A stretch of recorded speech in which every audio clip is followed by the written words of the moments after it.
Yeah, thanks, and welcome to my talk on continuous deployment workflows. Like I said, my name is Otte-Witte. I'm founder of Meta. We are a web engineering consultancy, and we design, develop web applications for international clients.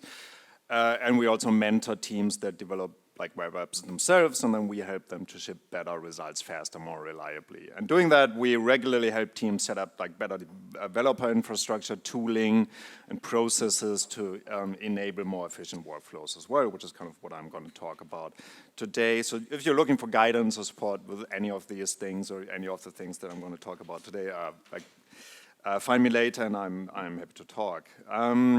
We're focused on web applications and cloud applications with a bit of a tech focus. We do like Svelte and also some Ember in the front end. We do Elixir, particularly Rust in the back end. And because we like Rust so much, we're also running a conference. I have to do some marketing here. It's Eurorust happening October 12 and 9 and 13 in Brussels and online. I would have encouraged you to buy a ticket and come, but we sold out today, so you can still join remotely, though. I brought some stickers anyway. They're over there on the table if you want some.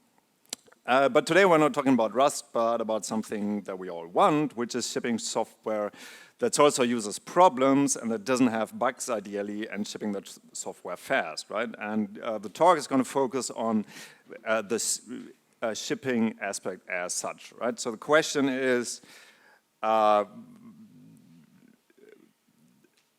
for any application, how does a change someone commits to Git end up in production and is in the hands of our users, right? And what happens in between? And how does what happens in between relate to our goals of shipping software that solves our users' problems, will not have bugs, and shipping that fast, right? How does what we do in between sort of influence those goals? And we'll start with what I'd call the classic approach to shipping or deploying, which goes something like this, right? You have a main branch that contains the code currently running on your production system, right? And then there's a second branch, often called develop, in which the team sort of evolves the code base, and that's typically ahead of main, right? And that branch is maybe auto-deployed to a central staging system or so. Then every engineer makes the changes in individual dedicated branches for the feature they work on, what you typically call feature branches, right? And they will occasionally rebase their branches on develop, but in many cases these branches tend to stay open for like weeks or longer in many cases, right? And the feature branches, once they are finished, are reviewed and merged back to develop, right? And when you have enough changes, whatever that means, or at a certain point in time, you create a release branch based on the latest state of the develop branch, right? And the release branch then goes through some kind of Q&A process. Once QA is done, you merge that into the main branch and deploy it to production, right? If there's a bug in production, that's fixed in a hotfix branch that's branched off of the main branch, and then which is merged back to main and deployed, as well as propagated back to develop.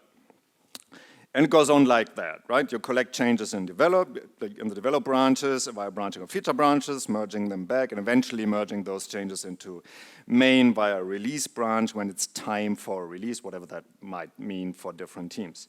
And there's plenty of variations to that, sometimes with like additional branches or different branch names or whatever, but in essence, sort of that's what it is for many teams. So what's the problem with this, right? And one problem is this is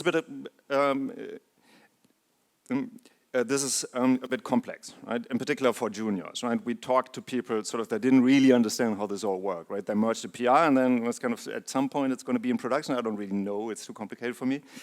But it can be complex for more senior people as well, right? As many teams have variations of this, like I said, with many more branches, and it's all extremely complex in many cases. So the complexity and the confusion that causes one problem, but the main problem is if you have long intervals, right? If you look at the previous diagram, you see that the time between branching a feature branch and merging it back is relatively long often, right? In my experience, many teams have feature branches sort of that remain open for weeks or even months in the worst case, right? And that means you have no continuous integration happening, sort of in the actual classic meaning of that word, right? Like people aren't consistently bringing their changes together to make sure that like not only every feature branch sort of is consistent within itself, but they also sort of work with each other. And the results are like big merges with a high chance of running into conflict, just because sort of big branches that exist for an extended period of time will diverge quite substantially, obviously, right? However, there's another more relevant long interval here, though. So if we look at the diagram again, we see that the time between a feature branch being merged and it being deployed to production is also pretty long, right? Let's say you merge a feature branch in the beginning of a 2-week sprint. The release branch is made by the end of the sprint and then undergoes QA for a week. Sort of you're looking at a delay between merging and deploying of 3 weeks. Right? And a consequence of that is there's a long time between implementation, like implementing something and merging it, and then potentially having to get back to it and fix bugs that are found during QA or after deployment on production, sort of in the worst case. And that results in, like, that situation then results in people having to touch code again that they last touched like a few weeks ago, which means sort of in the meantime, they have sort of moved on to work on something else already, right? So now they have to get back to that old thing, sort of have to sort of refocus, build up the mental model again for that thing. And also they have to stop doing like the other thing that they had moved on to, right? But that also delays other people because they might depend on that. So you have a whole cascade of friction sort of across many teams in the worst case. So the point here is you can't really consider something done once it's merged, right? As validation happens arbitrary time later, and it's going to be deployed to production later as well. So anything that comes up there, sort of, you will also only know later, right? And depending on the length of your development interval or the deployment interval, sort of, that could mean you end up sitting on a large number of tasks that are kind of done, but you're not really sure, right? Because they're not actually live, so you can't be sure whether they do actually work in production. But of course, people are clever, right? And came up with a clever solution to this problem. And the idea is just we can just redefine the meaning of the word done to only mean something like it's kind of done for now, right? So we can call something done even though we don't actually know whether it is done, right? And Scrum calls that the definition of done, and I love it because it's funny, really. Because obviously, like changing a definition of a word doesn't change reality as well, right? Sort of you don't know whether this is thing is done when it doesn't have, when it hasn't been tested and it's not in production yet, right? It allows sort of demonstrating a notion of progress and achievement that doesn't actually reflect reality, and everybody knows anyway, right? But let's not get sidetracked into a rant about Scrum and Agile ceremony. Although if you like that, then find me later to talk about that. It's a fun topic. Instead, let's focus on problems caused by deployment delays. So moving in long intervals means users need to wait unnecessarily long to get new things, obviously, right? Even if an engineer can build something, even if an engineer can build something that users want in a day, they still have to wait until the next release window to get it out, and sort of the users need to wait until that happens. Otherwise, or like except you declared a hotfix, but then sort of you're maybe violating your deployment rules or so, because a feature change is maybe not a hotfix, but then you can have a definition of hotfix maybe, right? Of course, that also means we get feedback from users late, right? Since the feedback can lead to changes in the sort of direction and priorities, though, we want to have it as early as possible, right? So we avoid potentially moving in the wrong direction for too long, right? And finally, obviously, deployments become larger and riskier this way, right? Because they larger and riskier than they need to be, right? As several unrelated changes sort of accumulate in the develop branch within each interval between two releases, right? And those unrelated changes are then deployed together, which means there's more things that can go wrong at the same time because you're just deploying more changes at the same time. And for everything that goes wrong, sort of you have to look at all of the changes you deploy to figure out which change actually caused the bug, right? Which leads to what I call fear of deploying, right? Teams are scared of deploying and try not to do it too often because it's kind of a scary experience, or not do it at particular times, like Fridays after 5 or so, right? And yet, the less often we deploy because of that fear, the more changes accumulate between two deployments, and the larger the deployments become, and with that, the riskier and scarier they become, and now you're sort of in the middle of a vicious cycle, really. And the question, of course, is now how can we get back to actually loving deployments, right, and loving to ship stuff. What can we do? And of course, the answer is the topic of the talk. It's continuous deployment, right? So what does continuous deployment mean? Let's start with, like, a bit boring. Let's start with a Wikipedia definition. Continuous deployment is a software engineering approach in which software functionalities are delivered frequently through automated deployment, right? So continuous deployment is a process that happens like sort of permanently and ongoing, continuously in small steps, right? Instead of in big steps every few weeks or months, right? Continuous deployment is not to be confused with continuous delivery, and we'll see why, sort of what the small but important difference is there, but both are often referred to as CD, right? So let's see what that means in practice, and for that, let's start with a classic approach as introduced before again, and see how we can sort of convert that into a continuous deployment process so that we deliver functionality frequently without delays. First of all, the main point about continuous deployment is that anything that's done in a feature branch and merged back to the source branch is deployed immediately and automatically, right? So once feature 1 is done here, so if we merge it back and deploy it without waiting for a scheduled release or anything, right? And this is also the difference to continuous delivery, where you don't necessarily deploy every change that merged back immediately, right? The automatic deployment, though, is a key aspect of continuous deployment, and sort of it's also the key reason what makes it so much better than continuous delivery, in my opinion. Since we now deploy from develop, we don't need a release branch anymore. And when feature 2 is done in this example, that gets deployed immediately as well, right? There's also not really a difference between a hotfix and any other change anymore. We just change the code base and deploy, right? So we don't, so it looks like that then, right? And there's also no need for separate main and develop branches anymore, right? So we can simply remove one and call the remaining main branch main, right? So we end up with a pretty simple branching model, and the immediate benefit we get here is we have eliminated the delay between merging a branch and deploying the respective changes, as the deployment happens immediately after merge, right? And remember what I said before about continuous delivery, sort of with that process, sort of there's still an arbitrarily long delay here, right?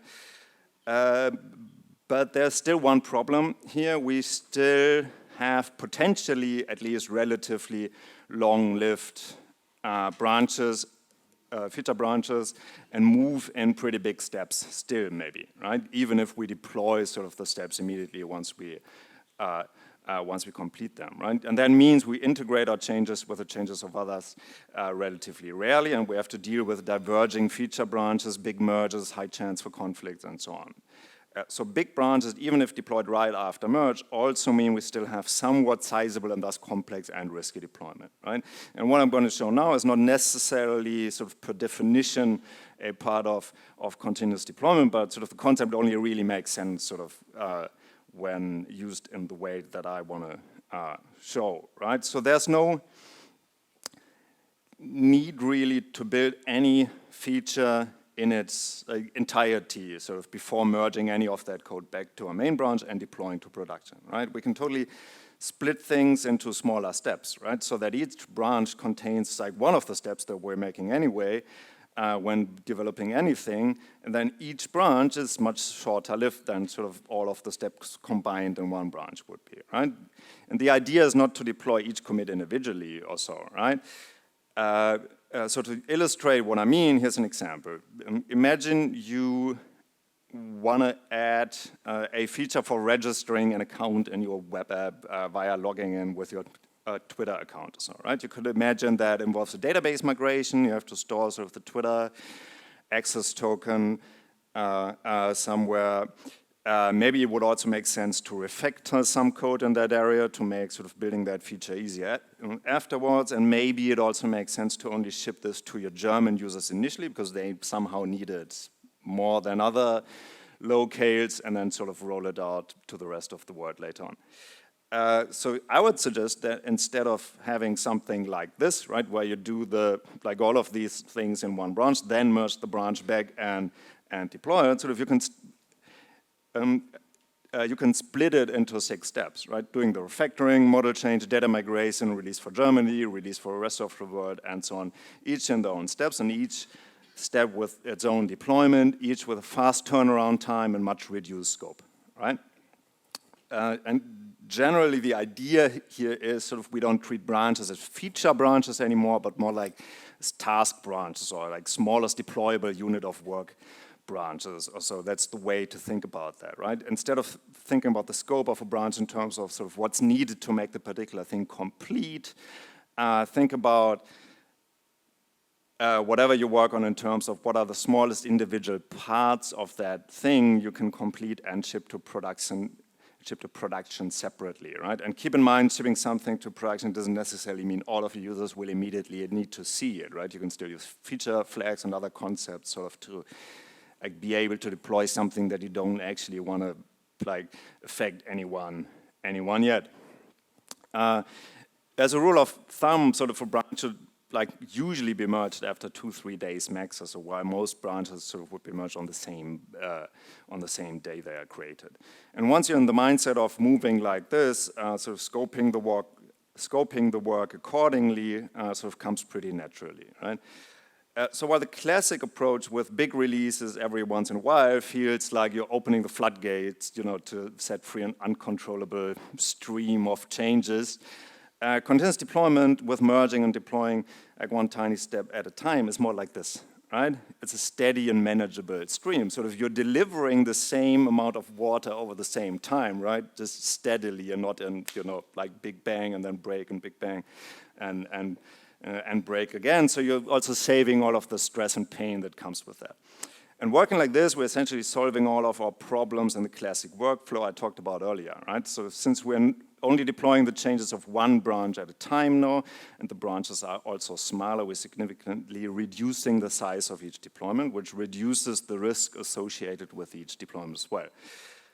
Next, as we saw before, we accelerate the integration frequency by making our branches smaller, so we have a faster turnaround time from branch to merging back, right? So that everyone more frequently integrates their work with every other engineer's work.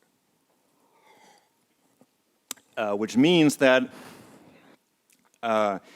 each merge becomes easier, it's smaller, it's less likely to result in conflicts and so on, just because the branches sort of tend to diverge less. And everyone gets constant feedback regarding whether their changes are compatible with everyone else's changes. There's also no delay between merge and deployment anymore, as we saw before, right? So there's also no delayed rework anymore, right? Where a bug is only found 3 weeks after something was merged. So if bugs come up in production or during Q&A, sort of that will be right before or right after the branch has been merged and deployed, right? So before the engineer has moved on to work on something else, right? And at a point where they sort of will still have all of the mental model and context and so on in their head, right?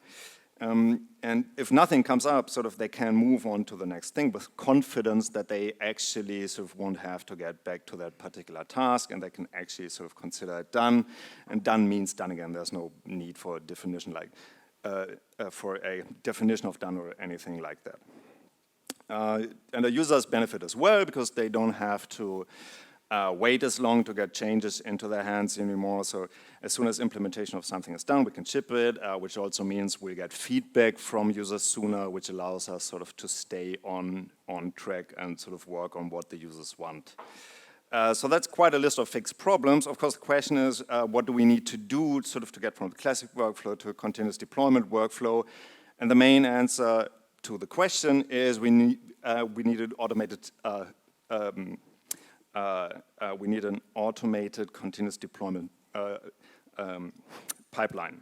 I want to insert a brief disclaimer here. I said sort of we work mostly on web and cloud apps, and obviously all of what I'm sharing here like really works best in that context, because with web and cloud apps, sort of you have full control over everything essentially, right? You can just like push stuff and it's going to affect users immediately.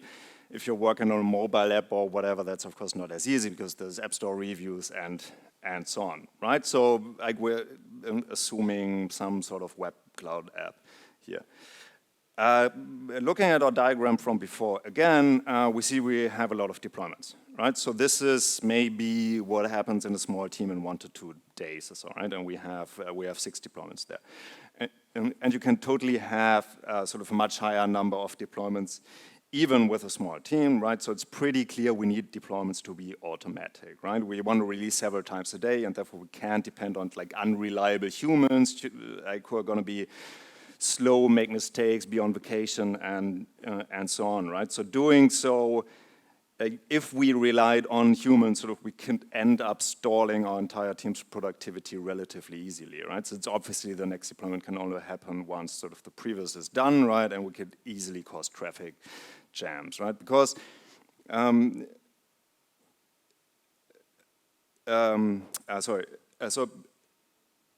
we could easily cause jams, right? If we relied on humans. So besides being automatic, the deployment process also needs to be stable, fast, and reversible, obviously, right? It can't randomly fail and thus cause friction. It needs to be fast, so we can actually run it several times a day. If deployment takes like 3 hours, we can like deploy it 2-3 times a day, maybe, and that's not going to work with this process. And we can't have people around sort of frequently waiting for deployments to finish, right? And the deployment needs to be reversible in case something doesn't work, which can always happen, of course, right? I'm not going into too much detail regarding like deployment processes and the specifics of that. I think there's a bunch of other talks, of course. I think the GitHub talk previously was probably also related to what I'm showing here. But obviously you want to have some sort of container-based architecture and deployment, and so most teams have that anyway, so I think it's it's not worth talking about that in much more detail in this talk. Related to deployment, though, is observability, right? Of course, you want to know whether whatever you're deploying automatically actually works in production. So you need to track things like error rates, performance metrics, but also usage metrics and so on. And while everyone likely agrees with that, in my experience, most teams have error tracking and so on. It's also something you actually need to pay attention to, and in my experience, that's not necessarily always the case, right? Everybody has their Sentry installation with like millions of errors, and you really don't know which ones are relevant and which ones are not. It's kind of expected to have millions of errors there, but at least you need to be aware of spikes or so, right? Otherwise, sort of you're just wasting money for the service anyway. In this talk, I want to focus a bit more on sort of what comes before the deployment, though, which is obviously testing, right? Automatically deploying to production like hundreds of times per day, maybe with bigger teams, sort of doesn't mean we're letting go of testing and QA, right? And so if we don't, we just don't care anymore. In fact, it's quite the opposite, right? Testing and QA are even more relevant now, right? In order to make the process smooth, like deployments can regularly fail or cause production bugs, which would then require rollbacks, which causes friction again, and eventually sort of you're stalling your team again, sort of because you have like a long queue in the deployment pipeline, right? So you want to detect as much as possible that could possibly go wrong in your testing pipeline before the deployment. When doing continuous deployment, though, testing is just a bit different than it might have been before, right? In the classic process, we are creating a branch. We merge that branch back into develop, and when we are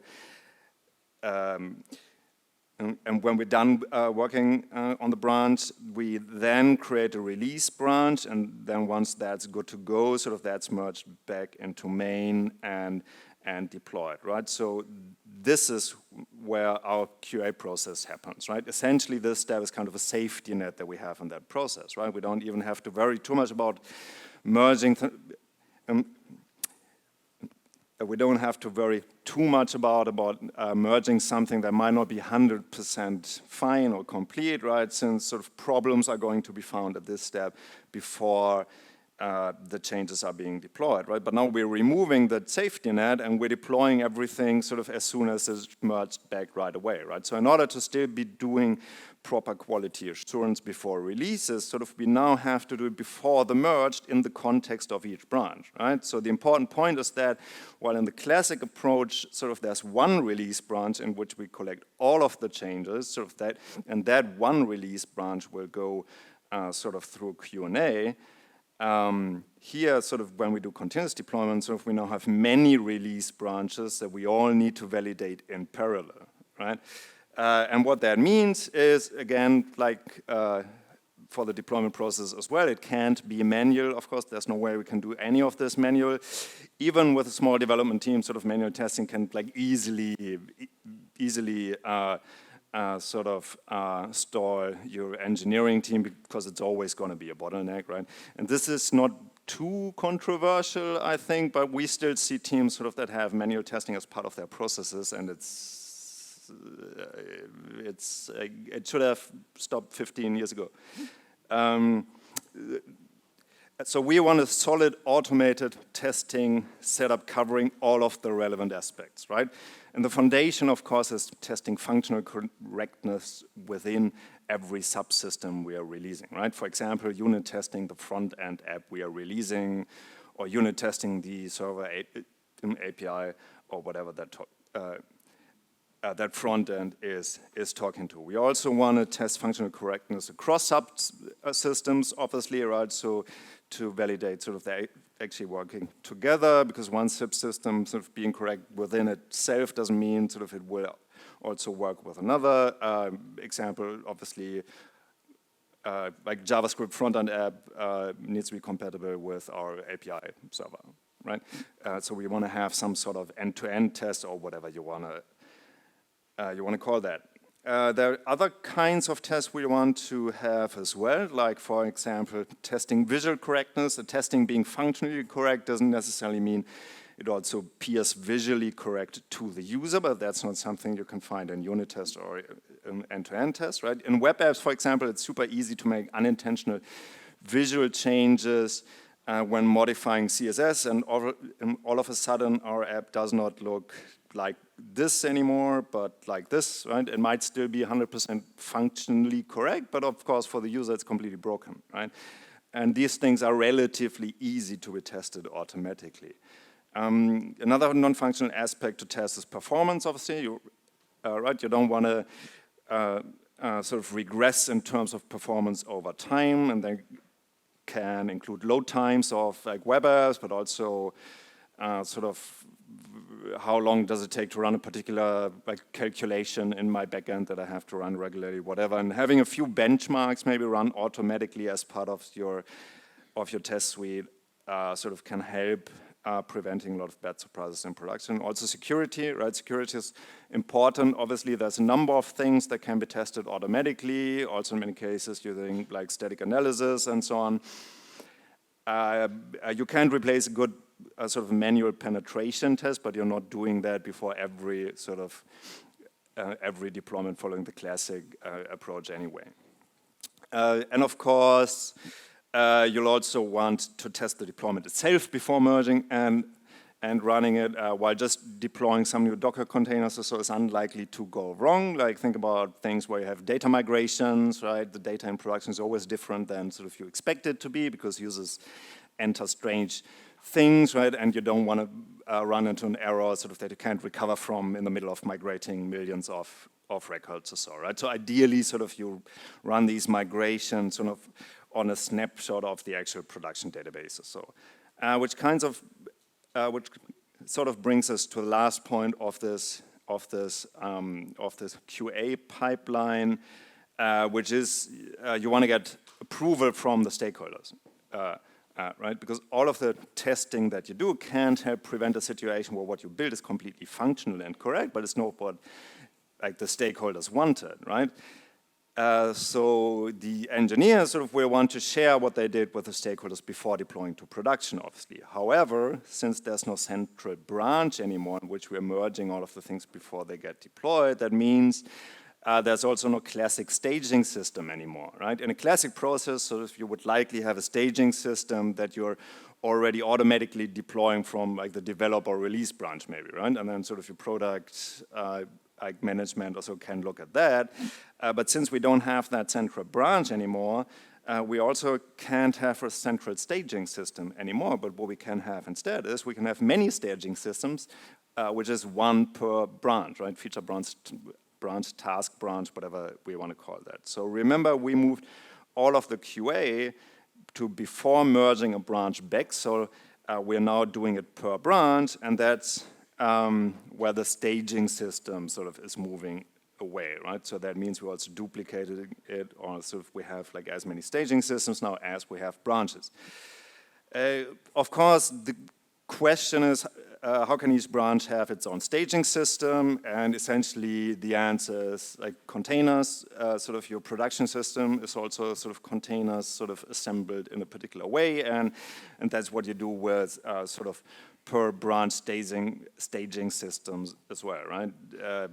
Assuming you deploy a new version of your web front end, sort of you have sort of that container containing the code of the branch, right? And then sort of you run that with sort of the container containing like the latest code from master from your backend server or so, and then sort of they work together. There you have your end-to-end test, and that's also a system that you can sort of send your product people to and tell them, okay, here you see the changes.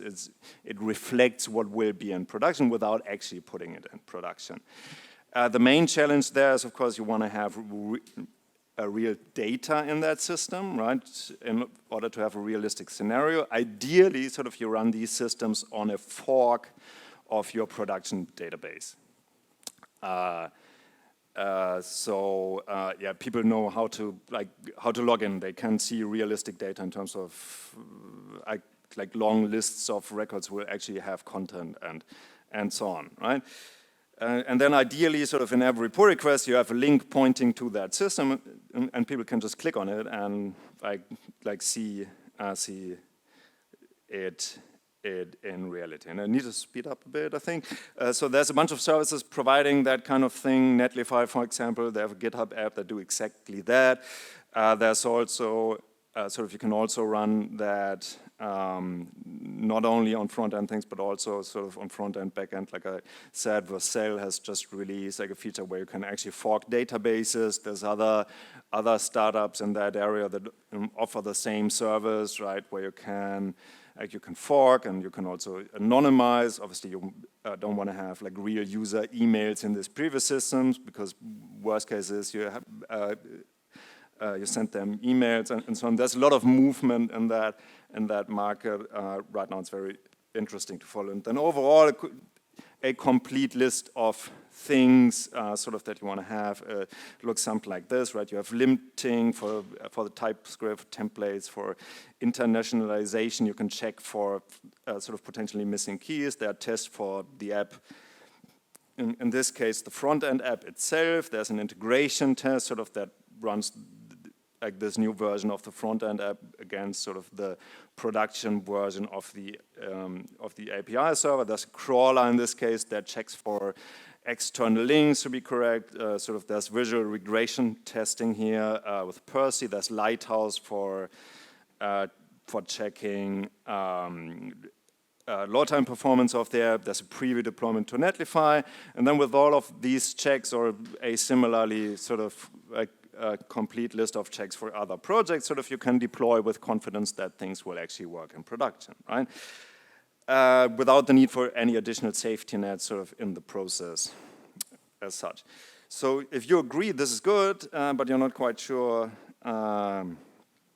but you're not quite doing it yet, the question, of course, is how can you adopt such a continuous deployment workflow? And while the idea of continuous deployment is to make things easier, first they need to become harder because you need to set up that pipeline, right? And how hard depends on where you're coming from in terms of tooling and infrastructure, but to be completely honest, it's often quite a lot of work, right? Although some of the things we talked about you either already have or want to have anyway, like automatic deployments, obviously, right? But also you want to have automatic testing, obviously, if you don't have it. So if you need to have it anyway, because otherwise you're just forcing poor souls sort of to follow testing protocols like day over and over, and it's a waste of their time and your money, really. But the biggest challenge, really, in my experience, when adopting continuous deployment, is sort of is to go from a stable set of environments like production, staging, to like ad hoc systems, as I mentioned before, right? These systems that you need for running automated end-to-end tests, and the systems that you need for these for preview for previous systems, which is essentially the same. The same thing, right? And the main challenge there is maintaining a realistic set of data for these systems. Like I said, there's a bunch of database services that allow you to fork your production database, which of course is a pretty cool thing. So if you fork that, anonymize any like user-generated stuff, and then sort of you have a really nice sort of realistic data set for that kind of system. The easiest thing to do, at least initially, but it gets harder over time, is you just script a data set, right? You just have, I don't know, you have like a big SQL file, whatever, and then you just load that data into that system. Of course, it's not really realistic, it's a maintenance nightmare, but it's relatively easy to set up initially.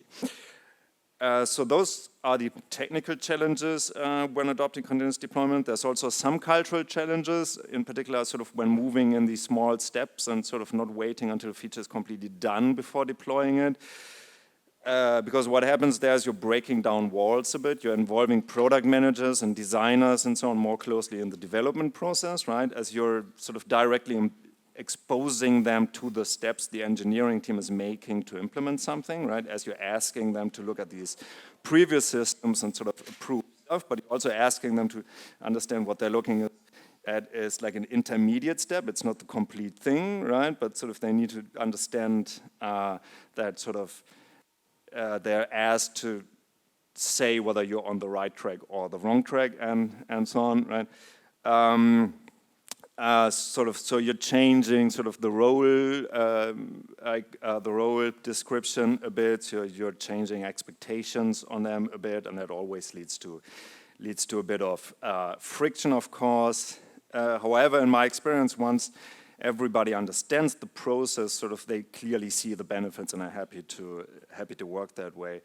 And even if it might sometimes sort of be hard and take some time to get everyone on board, though the benefits are clear and widely recognized sort of by all stakeholders groups, and there's also like some studies sort of on the matter even that sort of prove those points. So first of all, you have a higher level of automation, less time spent on process and ceremony sort of around deployment decisions, and smaller, better understood tasks all lead to increased productivity. The increased frequency and amount of communication between product and engineering improves transparency and allows people to better understand and thus appreciate the perspectives and needs of other stakeholder groups. A solid and comprehensive testing typically improves quality in comparison to manual Q&A practices, right? So you typically end up having better quality with continuous deployment because you're kind of forced to have that good quality. It might seem a bit counterintuitive, but that's typically what teams find to be the case. Obviously, smaller and less risky deployments sort of reduce the chance of having an unstable product and increase stability, also perceived by the users. Remove delays in the workflow and better alignment with user needs sort of result in accelerated value delivery. And all of the previous, in the end, leads to sort of improved morale across the board, from product people to designers and engineers, right? Which brings us back to the beginning of the talk. Like, we all want to ship software, and with continuous deployment, sort of instead of making it hard to ship with a bunch of sort of hoops to jump through in the forms of extra steps and sort of complex branching model and so on, which are all essentially only necessary sort of to cover up sort of poor process and infrastructure in a way. So we're now making it easy.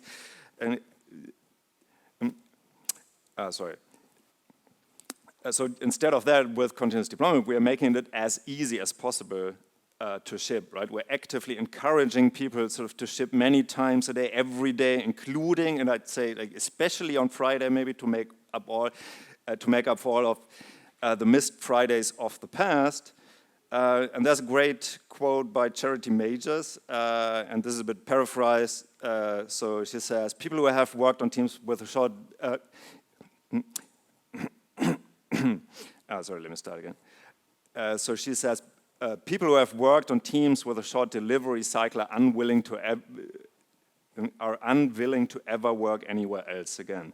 Nobody ever got burned out from shipping too much. People get burned out from shipping too little, right? And that's sort of the thing that you want to address with continuous deployment. And I think that's a nice quote to end the talk with. Thanks, of course. I'm happy to take questions if there's time, I don't know.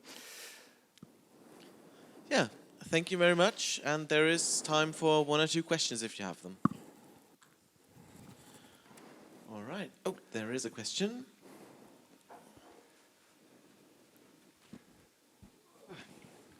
Could it be if you ship like faster, you probably would reduce like the fear of having a feature merged which is not complete? Is it the fear reduced somehow? If you have like a feature branch and you ship it more often, or like you get more, how should say, the feature is done faster than if you like waiting for a new release and then see, oh, the feature doesn't work like expected. And so people could feel more happy to have done their work, see immediate results, and yeah. Yeah, sure. So, I mean, first of all, you see results immediately because you're deploying right after merging, right? So there's no waiting time. You know, like I finished this thing, I'm looking forward for it to be in production like in 7 weeks or so, right? You could also argue that in many cases you might be faster overall, sort of shipping a feature in small steps versus sort of building it completely and then shipping it, because like you said, sort of you get feedback from users faster, you get feedback from product management faster maybe, right? So you sort of, it's easier to stay on track and sort of correct course, while if you build it all in one big step before you get the feedback, sort of you have probably spent like more time sort of working in the wrong direction than in the other case. So I would say yes, in some cases you might be faster, you're definitely not slower. Faster and happier. That's yeah, happier. Right. Yeah, you're happier for sure. How do you feel about the decoupling of delivery of code and features? Like, have you ever tried that approach in your continuous delivery style pipelines where you use something like feature toggles and then like you continually ship code to main, which goes to production, and then only when you're ready you actually switch the feature on? Oh yeah, so that's certainly one of the main things to do here, right? So looking at that example that I showed before, right, where you split up sort of building that like login with Twitter or so into like many separate steps. So probably like none of the first 3-4 steps or so would be like good enough or make enough sense sort of to show the changes to users, right? So you would you would still hide all of that stuff, right? So like using feature flags and so on, I think is like one of the main things you need to do when you want to do continuous deployment. Like in some cases, I don't know, you can also sort of incrementally build something in public or so, but usually sort of you would use a feature flag sort of to hide things until a certain point, right? And then maybe, I don't know, maybe make it public for like your product management team, also on production, because they like it makes sense for them to follow progress there as well, right? But then only switch it on once it's done for all of your users, you know, at some point. But you still deployed all of the separate things individually in between. Thanks.